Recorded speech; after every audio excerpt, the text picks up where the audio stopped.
Sir, I have myself full confidence that if all do their duty, if nothing is neglected, and if the best arrangements are made, as they are being made, we shall prove ourselves once more able to defend our island home, to ride out the storm of war, and to outlive the menace of tyranny, if necessary for years, if necessary alone.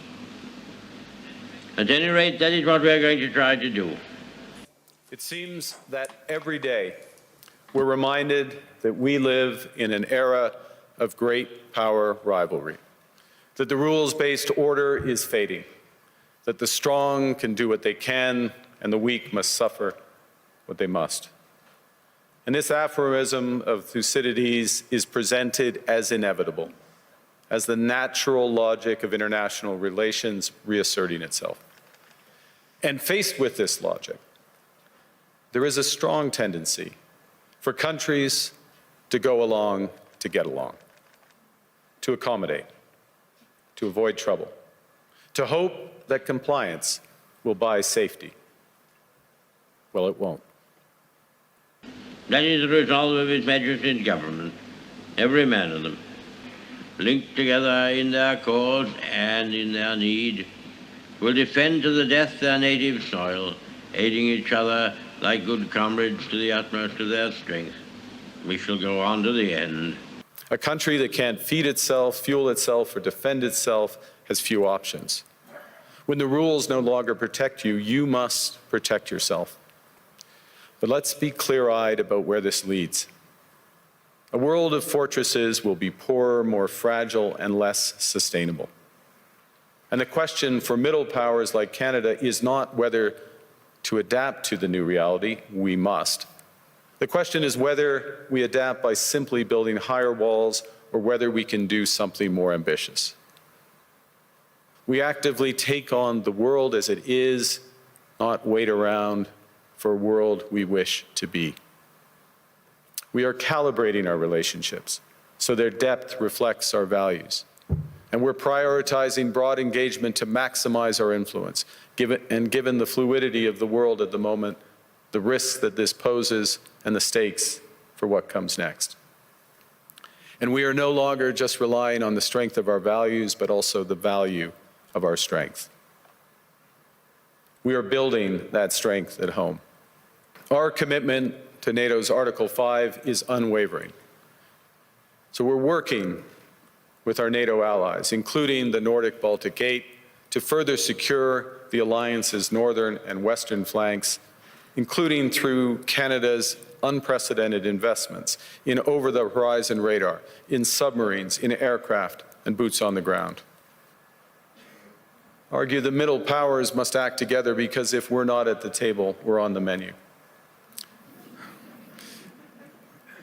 But I'd also say that great powers can afford for now to go it alone. They have the market size, the military capacity, and the leverage to dictate terms. Middle powers do not. But when we only negotiate bilaterally with a hegemon, we negotiate from weakness. We accept what's offered. We compete with each other to be the most accommodating. This is not sovereignty.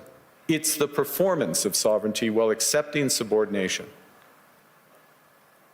In a world of great power rivalry, the countries in between have a choice: compete with each other for favor or to combine to create a third path with impact.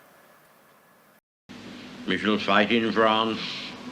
We shall fight on the seas and oceans. We shall fight with growing confidence and growing strength in the air. We shall defend our island, whatever the cost may be. We shall fight on the beaches. We shall fight on the landing grounds. We shall fight in the fields and in the streets. We shall fight in the hills. We shall never surrender. And if, which I do not for a moment believe, this island or a large part of it were subjugated and starving, then our empire beyond the seas, armed and guarded by the British fleet, would carry on the struggle until, in God's good time, the new world with all its power and might, steps forth to the rescue and the liberation of the old. We shouldn't allow the rise of hard power to blind us to the fact that the power of legitimacy, integrity, and rules will remain strong if we choose to wield them together. We have a recognition of what's happening and a determination to act accordingly. We understand that this rupture calls for more than adaptation. It calls for honesty about the world as it is. We are taking the sign out of the window. We know the old order is not coming back. We shouldn't mourn it. Nostalgia is not a strategy. But we believe that from the fracture, we can build something bigger, better, stronger, more just. This is the task of the Middle Powers. The countries that have the most to lose from a world of fortresses and the most to gain from genuine cooperation. The powerful have their power, but we have something too.